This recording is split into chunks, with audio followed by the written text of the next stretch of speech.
오늘은 시편 31편입니다. 하나님은 어떤 분이실까요? 은혜가 풍성하신 하나님인 줄 믿습니다. 본문 19절 표현대로 하나님께서는 은혜를 쌓아 두시고 우리에게 큰 은혜를 베풀어 주십니다. 다윗은 하나님으로부터 큰 은혜를 받았습니다. 초대교회도 큰 은혜를 받았습니다. 바울도 하나님으로부터 큰 은혜를 받았습니다. 바울은 비방자였고 박해자였고 심지어 폭행자였습니다. 그런 그가 다메섹에 가는 도중에 하나님으로부터 큰 은혜를 받습니다. 구원받았고요. 그리고 심지어 이방인의 사도로 귀하게 쓰임받기까지 했습니다. 고린도전서 15장 10절에 바울은 이렇게 고백합니다. 내가 나 된 것은 하나님의 은혜로 된 것이라. 다윗은 하나님으로부터 큰 은혜를 받았는데요. 구체적으로 어떤 은혜를 받았을까요? 저는 본문을 통해서 세 가지를 말씀드리려고 합니다. 첫째, 특별한 보호를 받았습니다. 다윗이 받은 큰 은혜, 특별한 보호였습니다. 본문 20절, 주께서 그들을 주의 은밀한 곳에 숨기사 사람의 꾀에서 벗어나게 하시고 비밀이 장막에 감추사 말다툼에서 면하게 하시리이다. 여러분, 여기 사람의 꾀라는 것은 원수들이 다윗을 죽이려고 꾸몄던 음모를 말하는 겁니다. 그리고 말다툼은 원수들이 다윗을 비방하는 온갖 악한 말을 가리킵니다. 원수들의 음모와 악한 말에서 하나님께서 특별히 보호해 주셨던 겁니다. 본문 13절이요. 내가 무리의 비방을 들었으므로 사방이 두려움으로 감싸였나이다. 그들이 나를 치려고 함께 의논할 때에 내 생명을 빼앗기로 꾀하였나이다. 그런 원수들의 음모에서, 원수들의 악한 말에서 하나님은 다윗을 특별히 보호해 주신 겁니다. 그 다음에 두 번째, 놀라운 사랑을 받았습니다. 다윗이 받았던 큰 은혜는 놀라운 사랑이었습니다. 본문 21절, 여호와를 찬송할지어다. 견고한 성에서 그의 놀라운 사랑을 내게 보이셨음이로다. 다윗은 굉장히 힘들고 고통스럽고 기력이 다 쇠할 정도로 어려운 상황에 놓여 있었습니다. 본문 9절에 보면 눈과 영혼과 몸이 쇠하였나이다, 그렇게 고백합니다. 본문 10절에는 내 기력이 약하여지며 내 아의 뼈가 쇠하도소이다 그럽니다. 본문 12절에도 보시면 내가 잊어버린 바 됨이 죽은 자를 마음에 두지 아니함 같고 깨진 그릇과 같으니이다. 지금 다윗이 어떤 상황에 놓여 있을까요? 죽은 자와 같다는 겁니다. 시체라는 겁니다. 깨진 그릇과 같다는 겁니다. 그런 극한 상황, 그런 상황 속에서 그는 하나님의 놀라운 사랑을 경험하고 있는 겁니다. 본문 16절에 보니까 주의 얼굴을 주의 종에게 비추시고 주의 사랑하심으로 나를 구원하소서. 하나님의 놀라운 사랑을 다윗이 경험했어요. 그 다음에 세 번째, 극적인 응답을 받았습니다. 다윗이 받은 큰 은혜는 뭘까요? 극적인 응답이었습니다. 본문 22절, 내가 놀라서 말하기를 주의 목전에서 끊어졌다 하였사오나 내가 주께 부르짖을 때에 주께서 나의 간구하는 소리를 들으셨나이다. 다윗은 방금 말씀드린 대로 시체와 다를 바가 없을 정도, 깨진 그릇과 같아요. 초죽음의 상태에 그가 놓여 있었던 겁니다. 그러나 그는 결코 포기하지 않습니다. 결코 절망하지 않습니다. 하나님 앞에 부르짖어 기도했습니다. 다윗을 보면 우리가 배울 수 있는 교훈이 있습니다. 그렇게 초죽음의 상태, 시체와 같고 깨진 그릇과 같은 그런 상태에서도 얼마든지 하나님 앞에 부르짖어 기도할 수 있는 힘은 있더라는 겁니다. 그렇게 부르짖어 기도했더니 하나님께서 극적으로 다윗의 기도에 응답해 주시고 다윗을 살려주셨던 겁니다. 놀라운 기적이죠. 극적인 하나님의 기도 응답을 통해서 인생의 반전이 일어나게 된 겁니다. 오늘 우리는 다윗처럼 큰 은혜를 사모할 수 있기를 바랍니다. 다윗이 받은 큰 은혜, 특별한 보호와 놀라운 사랑과 극적인 응답. 여러분, 이것을 우리가 어떻게 받을 수 있을까요? 저는 오늘 본문을 통해서 세 가지를 말씀드리려고 합니다. 첫째, 하나님을 의지해야 됩니다. 우리 한번 따라서 합시다. 하나님을 의지하자. 하나님은 누구에게 큰 은혜를 주실까요? 하나님을 의지하는 자, 하나님께 피하는 자에게 하나님은 큰 은혜를 주십니다.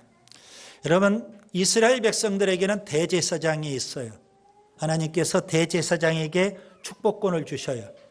그리고 그들이 이스라엘 백성을 축복할 수 있도록 축복 기도문까지 하나님께서 주셨습니다. 민수기 6장에 나오죠. 그 축복 기도문 가운데 이런 내용이 있습니다. 여호와는 그 얼굴로 내게 비추사 은혜 베푸시기를 원하며. 하나님이 얼굴을 비춰주시면서 은혜를 주신다는 겁니다. 자, 그렇다면 우리가 어떻게 하면 은혜를 받을 수 있을까요? 하나님에게로 얼굴을 향해야 됩니다. 만약에 하나님께 등을 돌리고 있고 우리의 마음을 하나님에게서 닫아버린다면 하나님이 아무리 은혜 주시려고 해도 그 은혜를 우리가 경험할 수 없게 되는 겁니다. 그러나 우리가 얼굴을 하나님께로 향하고 우리의 마음을 열고 하나님께 피하고 하나님을 의지할 때 하나님은 다윗에게 부어주신 것처럼 큰 은혜를 주시는 줄 믿습니다. 다윗을 보세요. 본문 1절, 여호와여 내가 주께 피하오니. 이런 본문 6절도 보세요. 여호와를 의지하나이다. 본문 14절도 보세요. 여호와여 그러하여도 나는 주께 의지하고 말하기를. 여러분, 다윗이 사울왕을 피해서 도망다니던 시절이 있었습니다. 그는 그냥 사울왕을 피해서 살기 위해서 도망다닌 것만은 아니었습니다. 그는 사울왕을 피해서 도망다니지만 역으로 보면 하나님께 피했던 거예요. 하나님을 더 의지했던 거예요. 그가 도망갈 곳이 없으면 없을수록 그는 더 절박하게, 그는 더 절실하게 하나님만 의지했고 하나님께 피했던 겁니다. 왜 그가 그렇게 하나님만 의지하고 하나님께 피했을까요?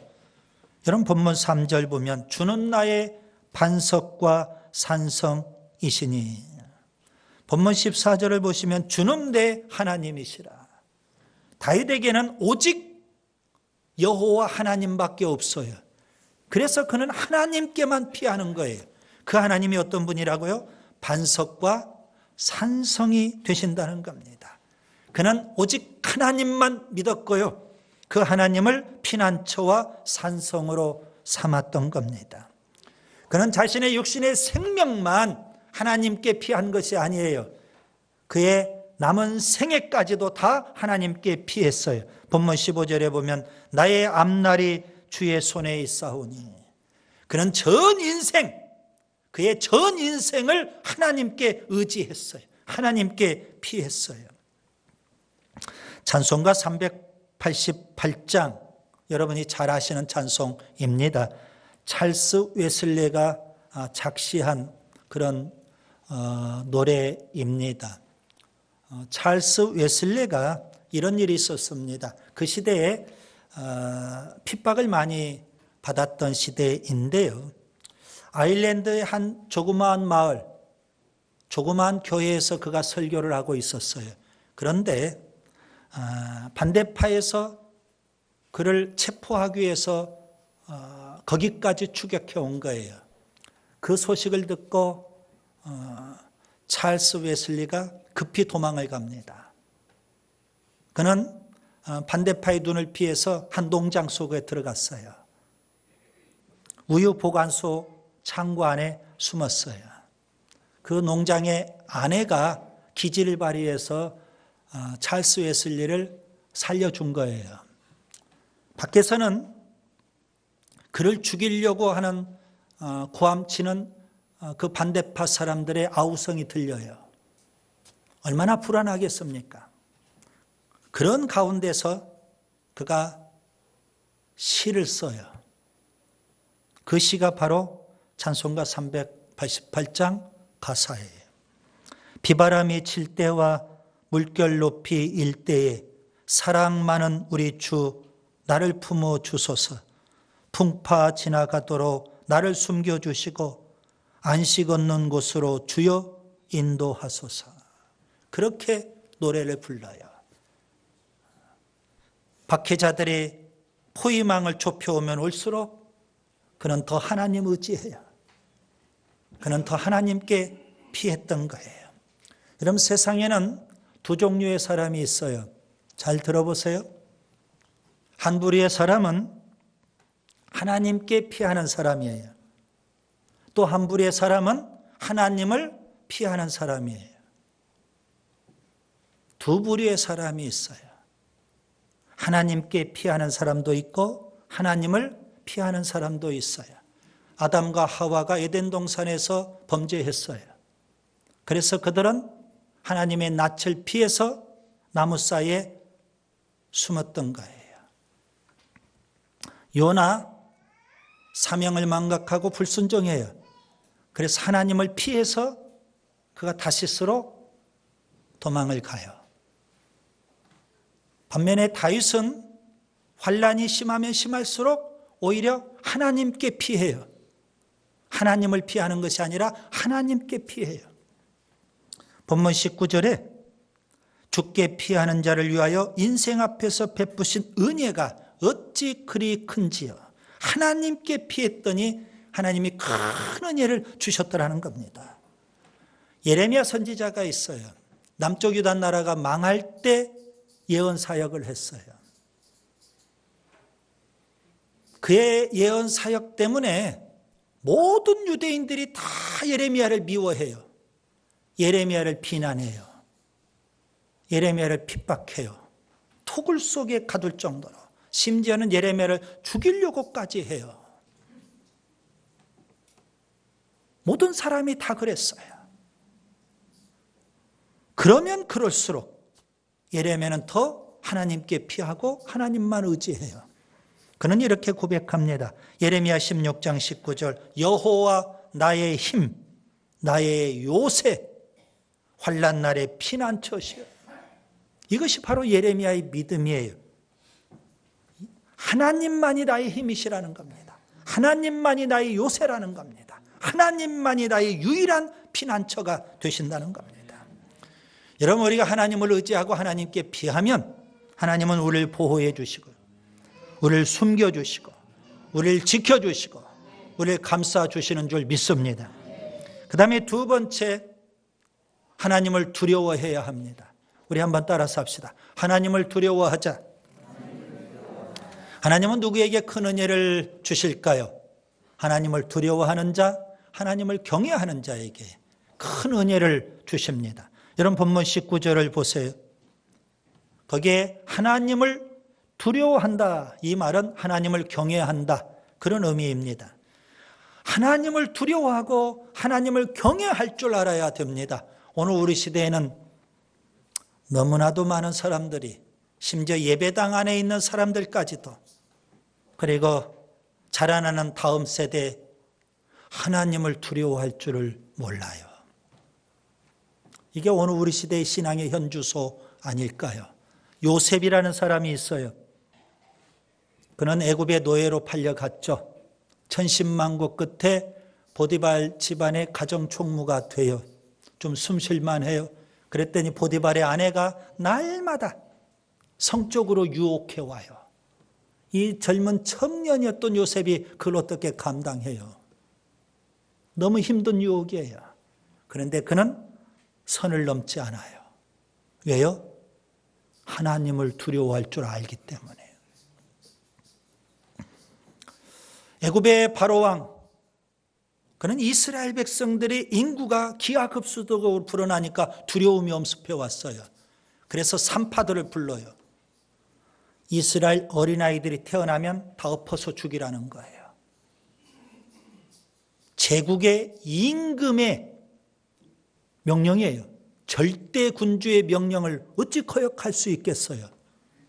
그런데 산파들은 감히 이스라엘 백성 어린아이를 엎어서 죽일 수가 없는 거예요. 왜요? 하나님을 두려워하기 때문에 그래요. 하만이라는 사람이 있어요. 모르드게를 몹시 미워했어요. 그래서 모르드게를 그가 갖고 있는 권력으로 죽이려고 해요. 모르드게뿐만 아니라 모르드게가 속해 있는 민족, 유대인들 다 몰살시켜버리겠다는 거예요. 그런데 결국 그가 하나님의 심판을 받고 죽게 됐어요. 하나님을 두려워할 줄 몰라서 그런 일을 하는 거예요. 하나님께서 아브라함에게 나타나십니다. 이삭을 바쳐라. 번제로 바치래요. 청청병력과 같은 그런 명령이에요. 어떻게 얻은 아들입니까? 100세 때 얻은 아들, 금이야 옥이야. 너무 귀한 아들인데 그 아들을 바치래요. 그런데 아브라함은 주저하지 않고 모리아산에 가서 아들 이삭을 번제로 바치려고 해요. 하나님이 왜 아브라함에게 그 혹독한 시험을 주실까요? 하나님은 미리 양 한 마리를 준비해 놓으셨어요. 아브라함이 번제단 위에 이삭을 올려놓고 제물로 바치려고 하는 순간 하나님의 음성이 들려요. 창세기 22장 12절 하나님은 이렇게 말씀하십니다. 그 아이에게 손을 대지 말라. 그에게 아무 일도 하지 말라. 내가 내 아들 내 독자까지도 아끼지 아니하였으니 내가 이제야 내가 하나님을 경외하는 줄을 아노라. 내가 이제야 내가 하나님 경외하는 줄을 아노라. 하나님이 왜 아브라함을 그렇게 시험하셔요? 여호와 이레 어린 양을 준비해 놓고 왜 이삭을 번제로 바치라고 시험하실까요? 하나님을 경외하는지 그렇지 않는지 보겠다는 겁니다. 모세가 이스라엘 백성을 40년 동안 이끌었죠. 강력한 카리스마로 이스라엘 백성을 이끌었어요. 모세의 뒤를 이어서 여호수아가 이제 이스라엘 백성을 이끌어야 돼요.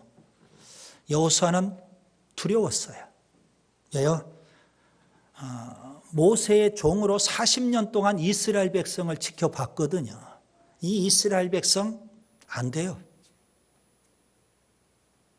이 이스라엘 백성들 하나님의 백성이라고 하지만 입만 열면 원망이고 불평이에요. 그리고 그들이 하는 행동 모두가 다 불순종이에요. 불신앙이에요. 이런 백성을 이끌고 어떻게 가나안 땅에 가서 가나안 7족속과 전쟁을 해서 그 땅을 차지할까요? 겁이 나는 거예요. 이스라엘 백성 오합지졸이에요. 가나안의 7족속들 강군이에요. 너무 겁이 나는 거예요. 너무 두려운 거예요. 하나님께서 여호수아에게 말씀하십니다. 여호수아 1장 9절 내가 네게 명령한 것이 아니냐. 강하고 담대하라. 두려워하지 말며 놀라지 말라. 하나님을 믿는 사람이 여러분 세상을 두려워하고 사람을 두려워하는 것 이거 불신앙입니다. 심지어 우리가 죽음을 두려워하는 것도 불신앙입니다. 마귀 사탄을 두려워하는 것 불신앙입니다.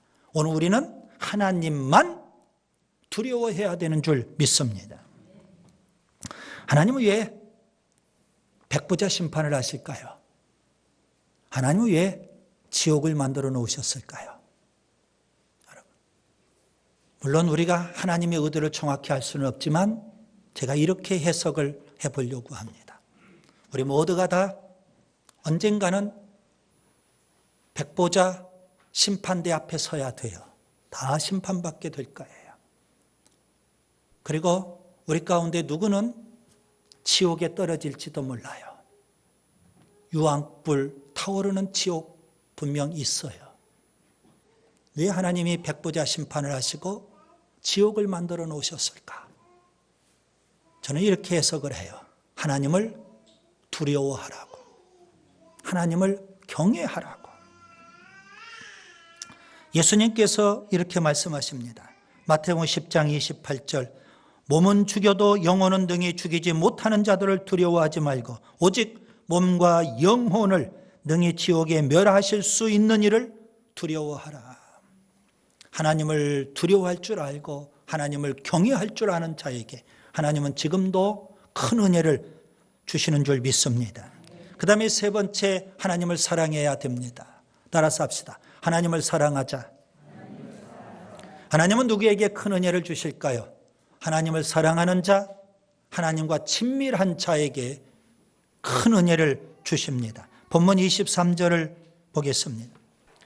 하나님은 교만한 자를 대적하시지만 진실이 하나님을 사랑하는 자에게 은혜를 주시고 보호해 주십니다.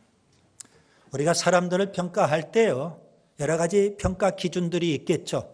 그런데 가장 중요한 것 중에 하나가 이겁니다. 그가 무엇을 사랑하느냐, 그걸로 평가할 수 있습니다. 지식을 사랑하면 그 사람이 학자가 되겠죠. 돈을 사랑하면요, 수전노가 되겠죠. 폭력을 사랑하면요, 전과자가 되겠죠. 술을 사랑하면 술주정뱅이가 되겠죠. 세상을 사랑하면 허무주의자가 될 겁니다.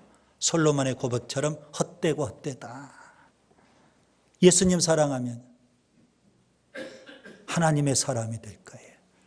교회를 사랑하면 교회 일꾼 될 겁니다. 사랑이 중요해요.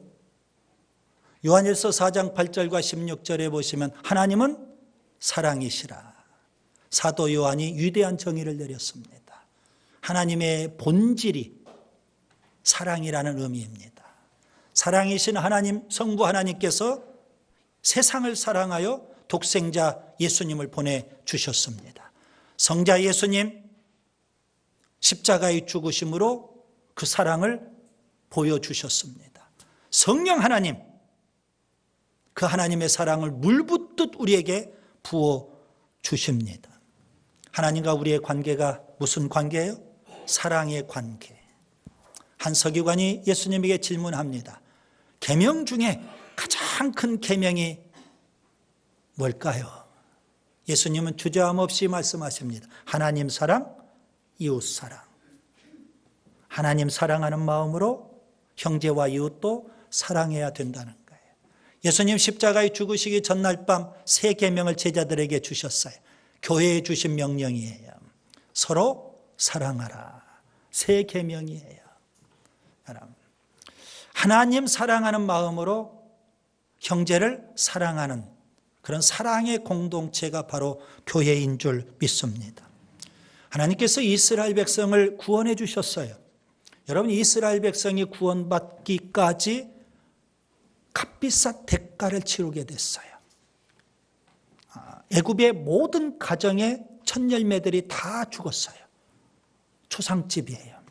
그리고 이스라엘 백성은 구원받기 위해서 양의 피, 짐승을 잡아야 됐어요. 엄청난 희생을 통해서 이스라엘 백성이 구원받았어요. 그들이 시내산에 와서 하나님과 언약을 맺고 하나님의 백성이 되죠. 하나님께서 그들에게 다른 거 요구하지 않아요. 딱 한 가지 요구했어요. 신명기 6장의 쉐마. 쉐마의 핵심은 뭘까요? 하나님 사랑입니다. 하나님 사랑이 부모에게서 자녀에게로 이어지라는 겁니다. 부모도 하나님 사랑, 자녀도 하나님 사랑. 하나님께서 왜 이스라엘 백성을 구원해 주셔요? 하나님 사랑이에요. 하나님을 사랑하라는 거예요. 이스라엘 백성이 구원받고 하나님의 축복 속에 그들이 젖과 꿀이는 가나안 땅에 들어갔어요. 그런데 하나님 사랑해야 되는데 그들은 하나님 사랑을 어디로 사라져버리고 세상 사랑, 우상 사랑, 그거였어요. 기가 막힐 일이에요. 하나님이 이스라엘 백성을 구원해 주시듯 우리를 구원해 주셨어요. 하나님이 다른 거 요구하지 않아요. 하나님 사랑하라는 거예요. 그런데 우리도 이스라엘 백성처럼 세상 사랑, 우상 사랑, 돈 사랑, 명예 사랑, 권력 사랑, 기가 막힐 일이에요. 하나님 사랑의 반대가 뭘까요? 자기 사랑입니다. 흔히 사람들이 자기를 사랑하고 자기 만족을 위해서 일하고 또 한 걸음 더 나아가 자기 성취를 위해서 그렇게 살아요. 예수님께서는 제자들에게 자기를 부인하라고 요구하셨거든요. 그런데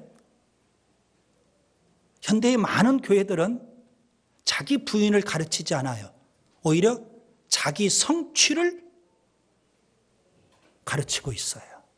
예배당 안에서요. 복음이 변질됐죠. 여러분, 자기 부인이냐 자기 성취냐. 교회는 자기 성취를 위해서 살지 않아요. 자기를 부인하고 자기를 죽이고 살아야 돼요.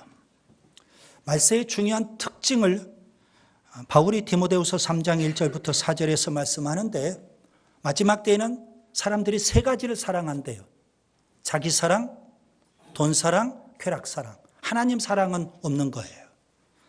요한일서 2장 15절에 보면 이 세상이나 세상에 있는 것들을 사랑하지 말라. 누구든지 세상을 사랑하면 아버지의 사랑이 그 속에 있지 아니하니라. 세상을 사랑하면 우리 속에 아버지의 사랑이 없대요. 여기 아버지의 사랑은 뭘까요? 아버지 하나님을 향한 사랑이 없다는 거예요. 여러분, 예수님께서 부활하신 이후 베드로에게 나타나셨어요. 베드로는 예수님을 3번씩이나 부인했어요. 할 말 없어요. 예수님 뵐 면목도 없다고요. 쥐구멍이 있다면 거기에 머리를 쳐박고 숨어야 될 지경이에요. 그런데 예수님이 나타나셨어요. 베드로에게 너 왜 나를 부인했니? 책임 추궁하지 않았어요. 그거 다 덮으셔요. 그리고 주님께서 질문하셔요. 요한의 아들 시몬아, 네가 날 사랑하느냐? 네가 날 사랑하느냐? 네가 날 사랑하느냐? 3번에 걸쳐서 물으셔요. 베드로의 과거를 다 아신 주님, 그 과거를 그냥 덮으셨어요. 그리고 네가 날 사랑하느냐? 그렇다면 내 양을 먹이라. 사명을 맡겨주셨어요. 주님이 원하시는 게 뭐예요? 사랑이에요. 하나님 사랑. 그런데 우리는 하나님 사랑은 사라지고 다른 걸 하려고 해요. 이제 말씀을 정리합니다. 하나님은 은혜를 쌓아놓으시고 큰 은혜를 베풀어 주십니다. 은혜를 쌓아놓으셨다, 이 말은 은혜를 주시려고 하시는 거예요. 다윗은 큰 은혜를 받았어요. 다윗이 받은 큰 은혜는 특별한 보호, 놀라운 사랑, 극적인 응답이었어요. 우리는 어떻게 하면 다윗처럼 큰 은혜를 받을 수 있을까요? 3가지입니다. 첫째, 하나님을 의지하고 하나님께 피해야 됩니다. 2번째, 하나님만을 두려워하고 하나님만을 경외해야 됩니다. 그 다음에 3번째, 하나님을 사랑하고 하나님과 친밀해야 됩니다. 하나님은 은혜를 쌓아놓고 계셔요. 은혜를 주시기를 원하셔요. 주님이 베푸시는 큰 은혜를 체험할 수 있기를 바랍니다.